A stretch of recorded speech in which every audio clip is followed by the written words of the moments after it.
Muito bem, realeza.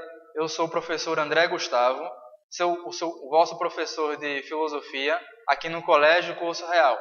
Bem, pessoal, dentro dessa disciplina ao longo do ano, vamos abordar sobre 4 grandes períodos e eixos da formação da filosofia, que também podemos chamar de história da filosofia, que são filosofia antiga, filosofia medieval, a filosofia moderna e a filosofia contemporânea.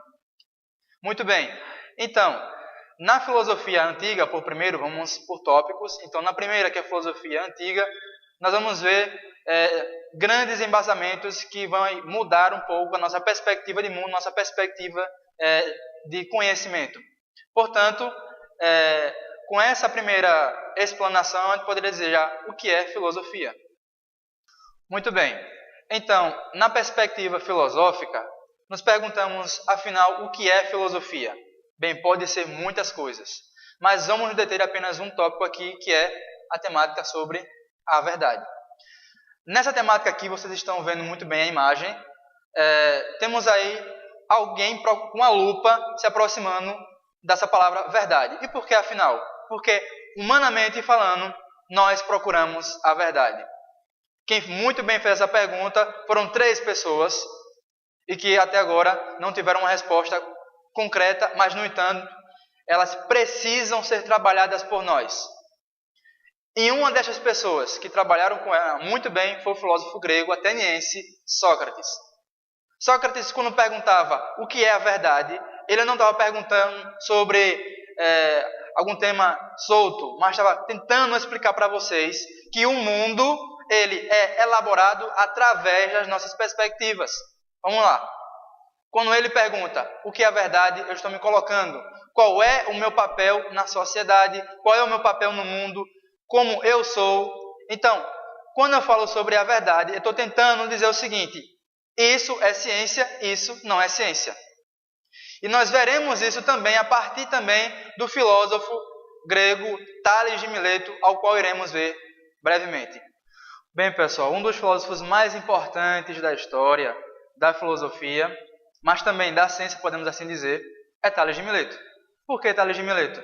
Porque ele foi o primeiro a fazer uma grande ruptura, uma ruptura interessante, uma ruptura que mudou drasticamente a história da humanidade. Vejamos, quando eu falo de Tales, eu tenho que me remeter a 2 aspectos, a 2 momentos da filosofia.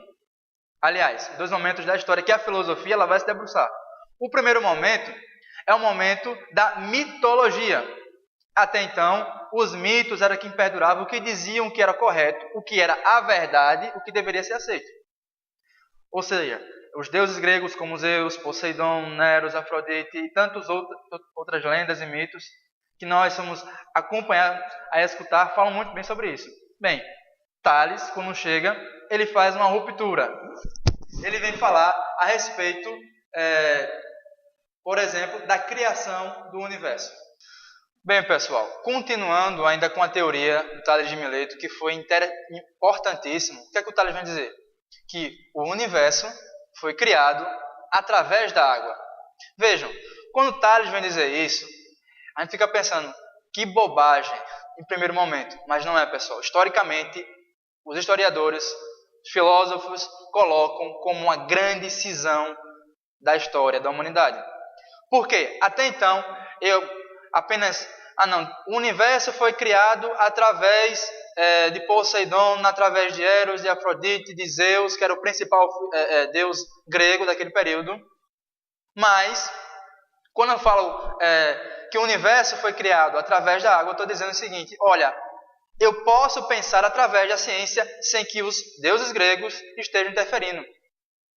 Quando eu digo o universo foi criado através da água, eu estou elaborando uma teoria, eu estou pensando, eu estou refletindo, eu estou organizando ideias que os deuses gregos... Não, vocês não podem organizar ideias porque vocês são humanos. Não podemos organizar ideias. Nós pensamos, nós raciocinamos, nós construímos conceitos. Então, foi a primeira grande cisão porque o homem ele se desprendeu de vez da mitologia grega. Agora nós começamos a produzir ciência, nós começamos a produzir sobre o que significa o mundo. E mais tarde vocês verão que essa produção de mundo, essa produção de conhecimento, vai refletir sobretudo nos dias atuais. Quando eu vou ter um choque futuramente, vamos ver isso, entre filosofia, ciência, fé, e esses temas são muito polêmicos, mas foi criado através de Tales de Mileto. Então, eu acredito através da minha própria experiência. Nesse momento, agora nós entramos nos 3 grandes, podemos assim dizer, nomes da filosofia, chamada filosofia clássica, ainda na filosofia antiga. Quando eu falo de filosofia clássica, eu aqui estou resumindo, eu aqui estou me detendo em 3 grandes nomes, certo? Que são o Aristóteles, o Platão e o Sócrates. Vamos começar por Aristóteles, que era da Macedônia, viveu naquele período do Império Romano, mas teve uma grande importância para a lógica e para a matemática, como hoje nós conhecemos.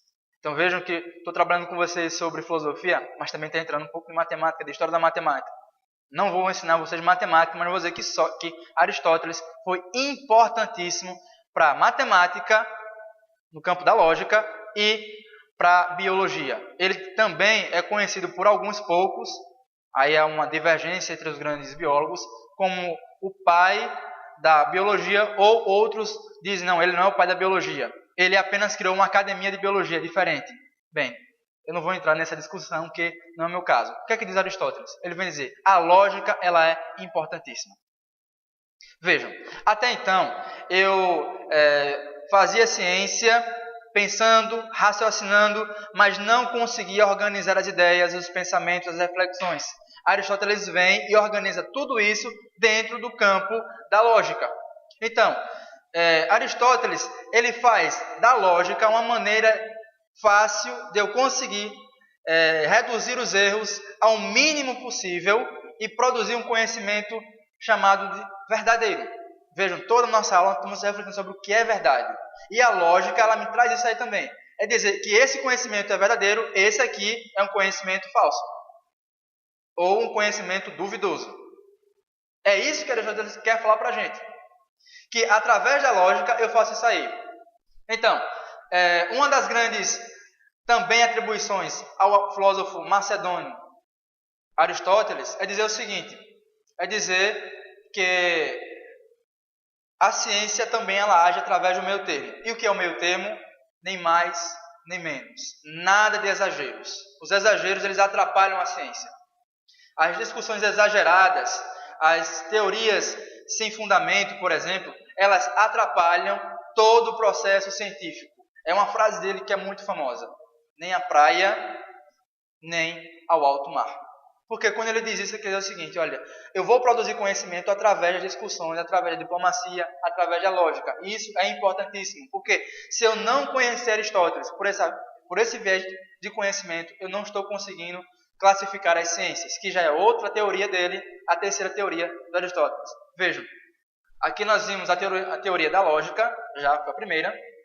Aí depois vimos a teoria sobre o meio termo, que é importantíssimo. É bom que vocês pesquisem muito sobre o meio termo, que nós vamos em sala de aula falar muito sobre isso. E agora, em terceiro momento, vamos ver o momento em que o Aristóteles ele vai fazer uma análise da classificação das ciências. Ele classifica as ciências. Como, professor? Vejam, até então, um médico, por exemplo, era um médico para tudo. Era um hepatologista, ele era um neurologista, ele fazia tudo. Ele cuidava desde uma doença que tinha no pé até o fio do cabelo. Então, vejam, um médico era para tudo. Um professor, quando era professor, ele tinha que ensinar filosofia, português, gramática, matemática, química. Era um professor para tudo, chamados professores polivalentes. Com Aristóteles, ele divide. Ele diz, olha, cada um fica na sua área específica, que fica melhor de se trabalhar. Um médico, ele pode ver tudo em medicina, mas ele tem que se especializar em neurologia, e apenas isso. A outro vai e faz para hepatologia. Bem, pessoal, Platão ele foi outro grande filósofo que foi importantíssimo para a filosofia antiga. Platão ele divide a ciência no chamado dualismo platônico. Vocês devem conhecer muito bem. O que é o dualismo platônico? Eu separo entre o bem e o mal, corpo e alma. Quando ele faz isso, ele vem dizer que a ciência ela também se debruça, o homem procura também se debruçar sobre a sua posição no espaço. A alma, para Platão, ela é perfeita, intacta, e o corpo ele é corrupto porque envelhece, porque morre, porque pega doenças. E também para Platão, nem tudo é perfeito. Ele talvez ficou um pouco assim pela morte do seu grande mestre, o Sócrates.